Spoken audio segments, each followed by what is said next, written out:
Hello friend, আজকে আবারও চলে এসেছি তোমাদের সাথে শেয়ার করতে নতুন একটা রেসিপি, যেটা হচ্ছে রুই মাছের ডালনা।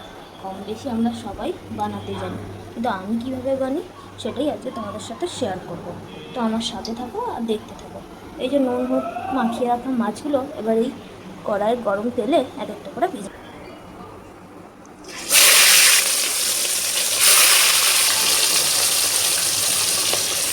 মাছগুলো লালচে লালচে করে ভেজে নেবো। মাছগুলো ভেজে তুলে নেওয়া হয়ে গেছে। এবার এই তেলে কেটে রাখা পেঁয়াজ,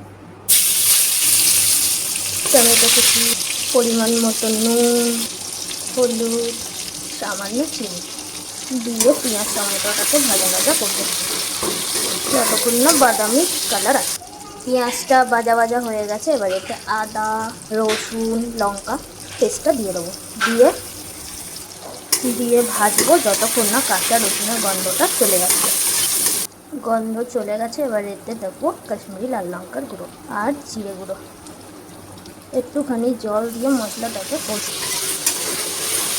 যতক্ষণ না তেল ছাড়ছে।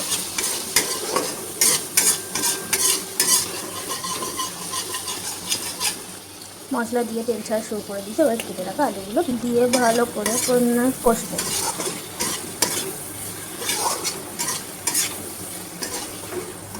এতে পরিমাণ মতো জল দিয়ে সেদ্ধ হতে দেবো।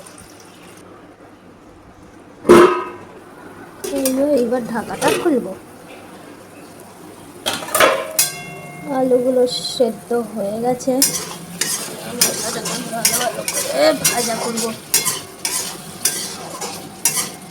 ভাজা করে রাখা মাছগুলো দিয়ে দেবো, দিয়ে ভালো করে একটু কষবো।